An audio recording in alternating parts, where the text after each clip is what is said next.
Hello साथियों, नमस्कार। स्वागत है आप सभी का। कैसे हैं आप सब? उम्मीद करते हैं आप सभी बड़े अच्छे होंगे। दोस्तों, आज के इस वीडियो में हम बात करेंगे मुगल काल से संबंधित 100 बेहद महत्वपूर्ण बहुविकल्पी सवाल जो आपकी पिछली परीक्षाओं में कई बार पूछे गए हैं और आने वाली सभी परीक्षा के लिए बेहद महत्वपूर्ण होने वाले हैं।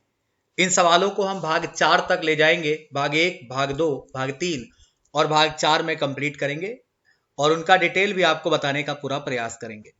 प्रथम सवाल रहेगा, बाबर ने भारत पर किस वर्ष में आक्रमण किया था? या पहला सवाल ये भी आप कह सकते हो, बाबर का भारत पे प्रथम प्रसिद्ध आक्रमण कब हुआ था?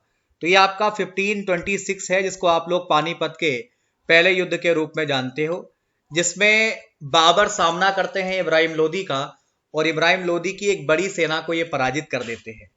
अगला सवाल रहेगा, बाबर के पिता का नाम क्या था? बेहद महत्वपूर्ण सवाल है। बाबर के पिता का नाम उमर शेख मिर्जा साहब था, यानी कि ये ऑप्शन जो आपके पास सी पे लिखा हुआ है ये करेक्ट होगा। बाबर के विषय में आपको हम जानकारी दे दें तो बाबर का जन्म 14 फरवरी 1583 फरगना में हुआ था। बाबर की मृत्यु 26 दिसंबर 1530 आगरा में हुई थी। बाबर की समाधि काबुल में है, जिसको आप लोग बागे बाबर कहते हैं। और बाबर का घराना तैमूरी राजवंश माना जाता है। बाबर के पिता का नाम उमर शेख मिर्जा था। बाबर की माता का नाम कुतलुग निगार खानम था। भारत का प्रथम मुगल बादशाह कौन माना जाता है? देखिए, आपकी परीक्षा में जिस जिस तरीके से सवाल बने हैं हमने उस तरीके को कवर करने का प्रयास किया है।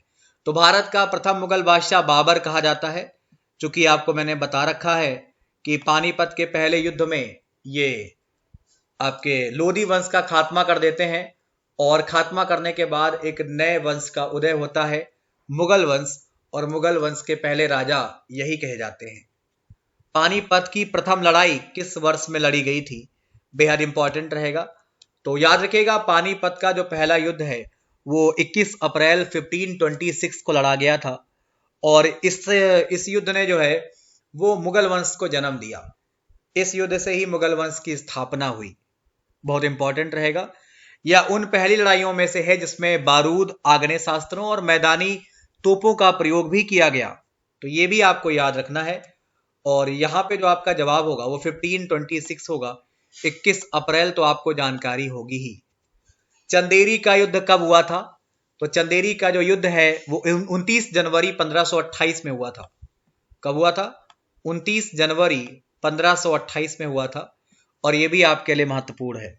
मुगलों और राजपूतों के बीच में युद्ध हुआ और खानवा का युद्ध जीतने के बाद बाबर पूरी तरीके से राजपूतों को खत्म नहीं कर पाया था, उनकी शक्ति को नष्ट नहीं कर पाया था।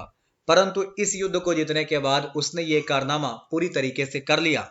बाबर ने तुझके बावरी नामक अपने संस्मरण किस भाषा में लिखे हैं? तो बाबर ने तुझके बावरी यानी बाबरनामा नामक एक अपना संस्मरण लिखा है जो मूलतया तुर्की भाषा में है। यहां पे तुर्की आपको टिक करना था। यद्यपि मुगल दरबार की राजकीय भाषा तुर्की नहीं थी, फारसी को मुगल दरबार की राजकीय भाषा का दर्जा प्राप्त था। दिल्ली में मुगल साम्राज्य की नींव निम्नलिखित में किस लड़ाई के परिणाम स्वरूप पड़ी? बहुत इंपॉर्टेंट है। तो पानीपत की पहली लड़ाई के परिणाम स्वरूप भारत में मुगल साम्राज्य की स्थापना हुई। युद्ध 21 अप्रैल 1526 को बाबर और इब्राहिम लोदी के बीच में हुआ, जिसमें इब्राहिम लोदी की पराजय हुई। बाबर ने दिल्ली पर अधिकार कर लिया और इस युद्ध को जीतने के लिए उसने तुलगमा नीति का प्रयोग किया। तो फिलहाल पानीपत का पहला युद्ध यहां पर आपको याद होना चाहिए, कोई गलती आपसे नहीं होना चाहिए। निम्न में किसका अपने समकालीन मुगल के साथ में मिलान पूर्णतया गलत है?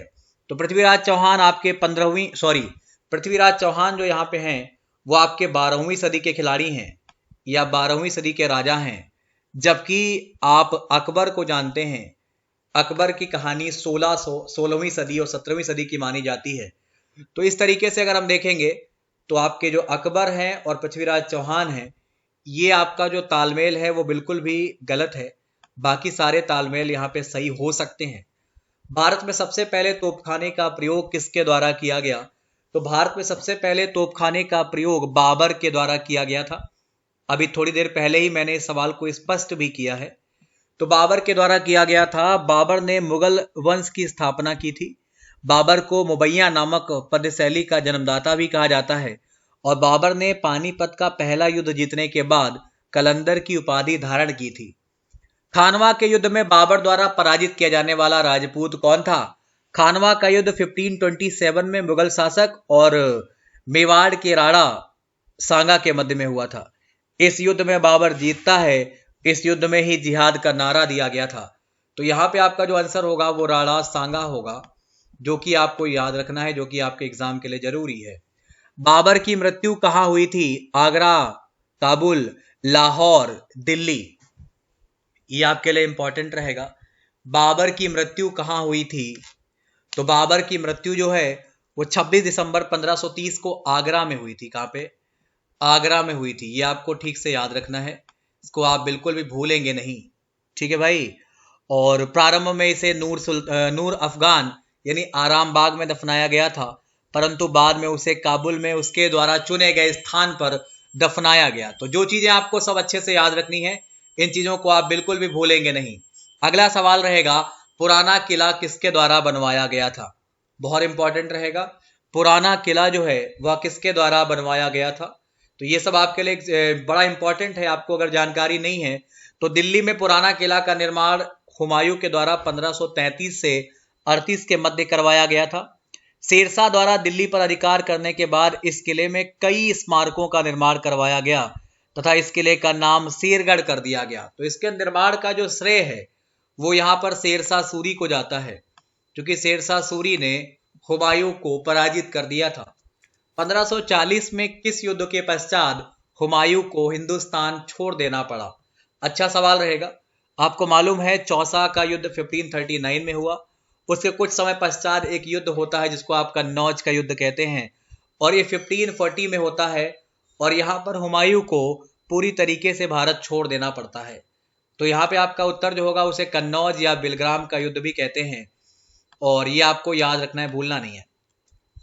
इनमें से कौन सा युद्ध 1529 में हुआ था? तो आपको मैंने पहले ही बता रखा है। बाबर ने 6 मई 1529 को बंगाल और बिहार की संयुक्त सेना को घाघरा के युद्ध में पराजित कर दिया। घाघरा का युद्ध बाबर द्वारा लड़ा गया अंतिम युद्ध भी माना जाता है, और ये जो आपका युद्ध है वो जल और थल दोनों में हुआ था। इस युद्ध के तकरीबन 1.5 वर्ष बाद ही बीमारी की वजह से इसकी मृत्यु हो जाती है। तो ये आपको याद रखना है। फिलहाल यहाँ पे आपका घाघरा सही है और आपके लिए महत्वपूर्ण भी है। नेक्स्ट आइए, कन्नौज का युद्ध किस वर्ष में लड़ा गया था? तो भाई याद रखना है आपको, ये आपके लिए कन्नौज का जो युद्ध है, सवाल नंबर 15 है, ये कब लड़ा गया था? तो यहाँ पे पहली बात तो ये टिक लगा, गलत लगा हुआ है, इसको मैं सही कर लेता हूं। और एक मिनट आप रुक जाइए जरा, मैं इसको सही कर लूं। अच्छा, इरेज का ऑप्शन यहाँ पे उपलब्ध नहीं है, एक सेकेंड के लिए। तो कन्नौज का युद्ध जो है वो किस वर्ष में लड़ा गया था? सवाल नंबर 15 है। आप देख पा रहे होंगे यहाँ पे आपका जो उत्तर होगा वो ये सही है।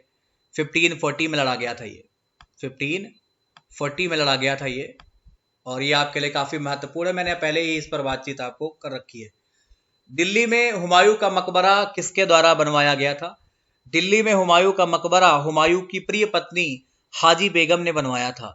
इसका वास्तुकार मीरन मिर्जा ग्यास माना जाता है। तो ये आपके लिए महत्वपूर्ण है, आपको याद रखना है 16 नंबर। और हाजी बेगम यहाँ पे आपको क्या करना था? टिक करना था। ये भी आपके लिए क्या है, जरूरी सवाल है। हुमायूं के मकबरे के वास्तुकार कौन माने जाते हैं? तो यहाँ पे आपको मैंने थोड़ी देर पहले ही बताया है, मीरक मिर्जा ग्यास जो हैं वो आपके हुमायूं के मकबरे के वास्तुकार कहे जाते हैं, वास्तुकार माने जाते हैं। ठीक है भाई, तो ये आपको ठीक से याद रखना है, भूलना नहीं है। 1565 में ये निर्माण कराया गया था, ये आपको याद रखना है। मेधावी राजस्व अधिकारी टोडरमल ने किसके अधीन सेवा करी है? तो बड़ा इंपॉर्टेंट रहेगा।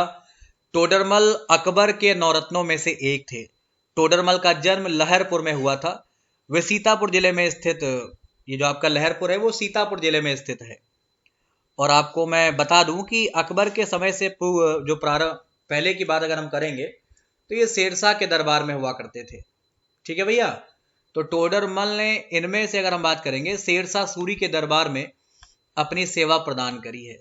बाकी उसके बाद में अगर हम बात करेंगे तो अकबर के दरबार में।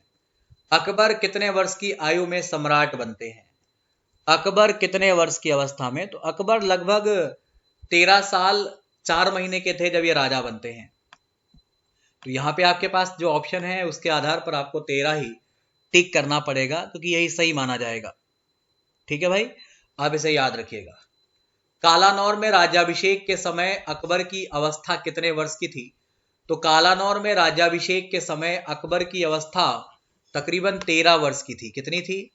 ये लगभग 13 वर्ष की थी, जो कि आपको ठीक प्रकार से याद रखना है, भूलना नहीं है। पानीपत की दूसरी लड़ाई किन दो सेनाओं के मध्य में हुई थी?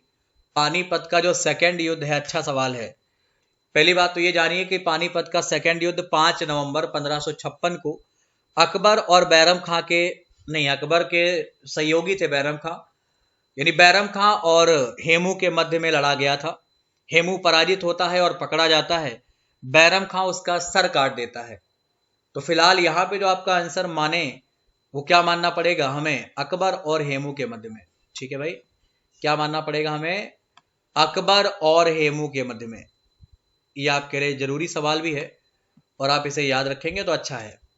महाभारत का फारसी में अनुवाद जो है वह किसके द्वारा किया गया था? महाभारत का फारसी में जो अनुवाद है वो किसके द्वारा किया गया था? अकबर के आदेश से महाभारत के विभिन्न भागों का फारसी में रजमनामा नाम से अनुवाद किया गया। अब्दुल कादिर बदायूनी, नकीब खां फैजी, बहुत सारे विद्वानों ने मिलकर यह काम किया। तो यहाँ पे आपका बदायूनी जो है वो आपका आंसर यहाँ पे बिल्कुल करेक्ट है और ये आपको याद भी रखना है। रामायण का अनुवाद फारसी में किसके द्वारा किया गया था? रामायण का फारसी में अनुवाद 1598 में अब्दुल कादिर बदायूनी ने किया था। बदायूनी अकबर के महत्वपूर्ण दरबारी इतिहासकार में से एक था। ये बदायूं का रहने वाला था, यही वजह है कि इसका नाम बदायूनी हुआ। तो यहाँ पे आपका आंसर पुनः से ही वही सही है, यही आपको याद रखना है। निम्नोक्त में किसने अकबर की जीवनी कथा लिखी है?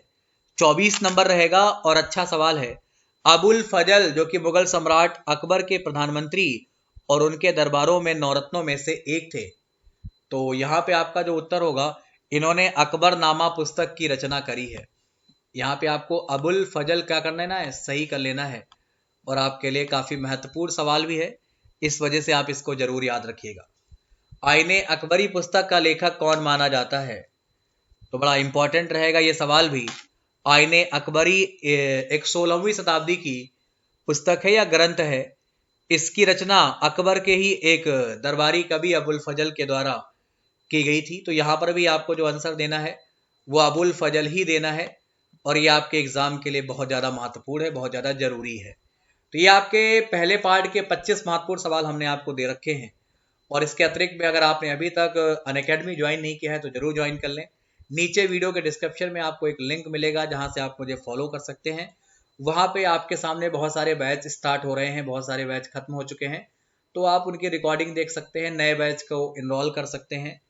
और यहाँ पे आप मेरी पेड क्लास अगर करना चाहें तो आप प्लस ज्वाइन करिए, जिसके लिए आपको कोड यूज करना है दीपक सिंह YT10। वहां पर आपको मेरी फ्री क्लास भी करने को मिलती है जो बड़ी अच्छी होती है। उसके लिए भी आपको अनलॉक कोड यूज करना है दीपक सिंह YT10। ढेर सारे बैच और अपने डाउट्स को क्लियर करिए। रेगुलर आपके सिलेबस के आधार पर आपको पढ़ाया जाता है, बहुत सारे नोट्स आपको प्रोवाइड किए जाते हैं। रेज हैंड का विकल्प आपको मिलता है जहां से आपको अपने डाउट पूछने के अवसर मिलते हैं और ये आपके बहुत नॉर्मल से चार्ज होते हैं जिनमें आपको प्लस मिल जाता है। तो आज ही ज्वाइन करिए, लाभ उठाइए और अपने सिलेक्शन को मजबूत करिए। मुलाकात करेंगे आपसे मुगल काल भाग 2 में बहुत जल्द। फिलहाल के लिए इतना ही। धन्यवाद, नमस्कार, बाय बाय।